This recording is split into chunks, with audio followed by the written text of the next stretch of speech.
बिस्मिल्लाह रहमान रहीम।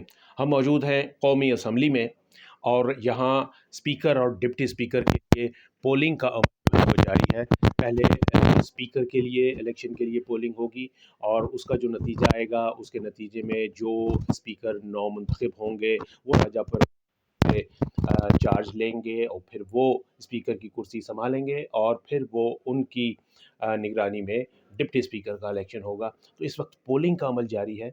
दो उम्मीदवार हैं यहाँ पर स्पीकर के लिए, एक पाकिस्तान मुस्लिम लीग नवाज़ के अयाज सादिक और दूसरे जो उम्मीदवार हैं वो सुन्नी इत्तेहाद कौंसिल के आमिर डोगर हैं। इनके दरमियान मुकाबला है और आप देख सकते हैं कि ये इस वक्त यहाँ पर पोलिंग का अमल जो है वो जारी है। वो सामने स्पीकर्स बॉक्स है जहाँ नीचे स्टाफ बैठा हुआ है असम्बली का। वो जिसका भी नाम पुकारते हैं वो वोटर आता है, अपना बैलेट पेपर सेक्रेटेरिएट वालों से, और उसके बाद वो जो एक बैलेट बॉक्स आपको रखा हुआ नज़र आ रहा है स्पीकर के सामने टेबल पर, वहाँ पर वो ये वोट जो है वो पोल होता है। तो ये बुनियादी तौर पर ये कौमी असम्बली जो है ये अपना स्पीकर मुंतखब कर रही है इस वक्त और ये अमल जो है इस वक्त जारी है। मेरे साथ यहाँ पर मौजूद हैं शहरियार ख़ान, जो कि हम इस वक्त रिपोर्टिंग कर रहे हैं। शहरियार, ये कितना अमल रह गया इस वक्त और इसका रिज़ल्ट भी कुछ एक्सपेक्टेड है, मतलब क्या एंटिसिपेट कर रहे हैं आप? देखिए, एक तो नंबर गेम पूरी है जो हुकूमती इत्तेहादी है इस वक्त। नून लीग, पीपल्स पार्टी, एमक्यूएम ने भी इनको वोट देने का ऐलान कर दिया है। बलूचिस्तान अवामी पार्टी है, ये सारी जमातें मिलकर काफ लीग है, इनके जो वोट हैं वो 200 से ज़ायद बनते हैं। और दूसरी जानब अगर हम देखते हैं तो जेयूआई ने इस सारे अमल का बाइकआउट किया, वो एब्सटेन कर रहे हैं इस वक्त। और उसके बाद जो यानी मौलाना फजलुर रहमान इस अमल का हिस्सा नहीं है? जी, उन्होंने साफ इनकार किया कि हम इस अमल का हिस्सा नहीं बनेंगे। गुज़िश्ता रात भी उनसे मुलाकात हुई, आज भी जो है हुकूमती वफ़द उनसे मुलाकात के लिए जाएगा, उनको तैयार करने की कोशिश की जा रही है कि वो इस सारे हुकूमती अमल का जो है वो हिस्सा बने, हुकूमत साज़ी के अमल का। लेकिन फ़िलहाल जो है बात बनती दिखाई नहीं दे रही। तो ऐसी सूरत में जो सिर्फ़ सुन्नी इत्तेहाद कौंसिल रह गई है, उनके 81 वोट हैं। और वो 81 वोट आप मिला भी लें सारे, अगर उनके साथ कोई और जाता भी है तो मेरा नहीं नब्बे ख्याल का 90-100 से इससे पार नहीं हो ज़्यादा सकेगा। ऊपर नहीं जा सकते। तो वो अ, जो है सरदार या सादिक जो है वो जीत जाएँगे इलेक्शन। और थोड़ी देर में अभी, क्योंकि ये जो बैलेट बॉक्स है वो निकल चुके हैं, उसमें से अब वोटों की गिनती जारी है इस वक़्त, अमल जो है वो इसीलिए इतनी वीरानी दिखाई। जब यहाँ पर वोटिंग का अमल जारी था तो ये हॉल खचाखच भरा हुआ था। जो लोग वोट कास्ट कर लिया उन्होंने, वो जुम्मे के लिए, खाने के लिए इस वक़्त जो है लॉबीज़ में हैं, मुख्तलिफ़ जगहों पे बैठे हुए हैं। अच्छा, शहरियार, अगर हमारे नाज़रीन के लिए आप थोड़ा-सा एक्सप्लेन कर दीजिए कि ये यहाँ पर जो इस वक्त ये डिवीज़न है ये किस तरह से होती है? मसलन वो सामने स्पीकर बैठे हुए नज़र आ रहे हैं हमें, राजा परवेज़ अशरफ, जो कि आज अपने इस स्पीकर का, जब नए स्पीकर का इलेक्शन हो जाएगा तो वो अपने ओहदे से सबकदोश हो जाएँगे और नए स्पीकर को अपनी सीट पेश करेंगे।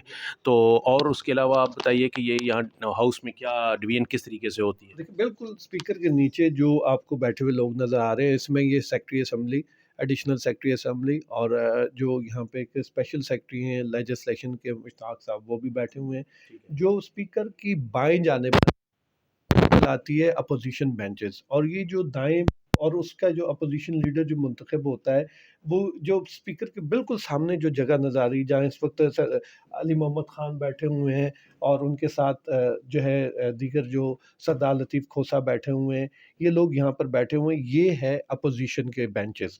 और इसके बिल्कुल इस तरफ जो इस वक्त जगह खाली है, ये नून लीग के जो है कल यहाँ पर जो है शहबाज शरीफ पहली नशिस्त पे थे, क्योंकि वो पार्लिमानी कायद हैं। लेकिन जो है चूँकि वज़ीर आज़म शहबाज शरीफ ने बनना है, तो ये जो कोने वाली कुर्सी होगी और ये जो 2 ये बनेंगे, ये ट्रेजरी आते हैं बेंचेस। ट्रेजरी बेंचेस बनेंगे। और यहीं पे क्योंकि सीटें इसलिए, नशिस्तें इसलिए ज़्यादा होती हैं कि यहाँ पे कौमी असम्बली के साथ-साथ जब मुश्तरका इजलास होता है, तो वो सारे के सारे सेनेटर्स में आते हैं। बाएँ जानिब के जो बेंचेस होंगे, वहाँ पर अपोज़िशन होती है विराजमान, और जो दाएँ साइड है वहाँ ठीक। पर हुकूमती जो है वो लोग वहाँ पर बैठे होते हैं। ठीक, ठीक। तो नाज़रीन, ये था पोलिंग का अमल आज के लिए और इसमें यह है कि स्पीकर का जो है वो उसके लिए पोलिंग हो चुकी है। जैसे मैंने पहले बताया कि पहले इलेक्शन होगा स्पीकर का, जो इसके लिए कि पोलिंग तकरीबन मुकम्मल हो चुकी है और काउंटिंग का अमल शुरू होना है।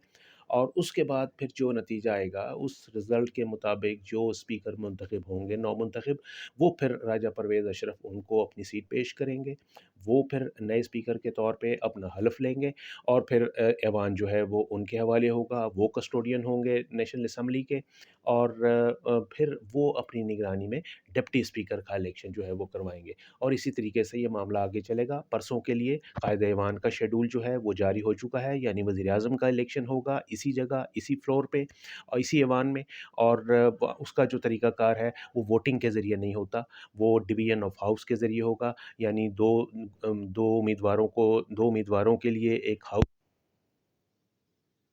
ہے، وہ ایک امیدوار کے وہ ایک جانب ہو جاتے ہیں، اور دوسرے امیدوار کے حق میں جو ووٹرز ہوتے ہیں ان کے حامی وہ دوسری جانب ہوتے ہیں، اور پھر یوں ان کی گنتی جو ہے وہ اس انداز میں کی جاتی ہے۔ یہ طریقہ جو ہے یعنی شو آف ہینڈ کہلاتا ہے، یعنی یہ خفیہ نہیں ہوتا۔ یہ جو اسپیکر کا الیکشن ہے یہ خفیہ بیلٹ کے ذریعے ہو رہا ہے، لیکن جو قائد ایوان کا انتخاب ہے وزیر اعظم کا، وہ شو آف ہینڈ یعنی اس کو کہہ لیجیے ڈویژن آف ہاؤس کے ذریعے ہوگا۔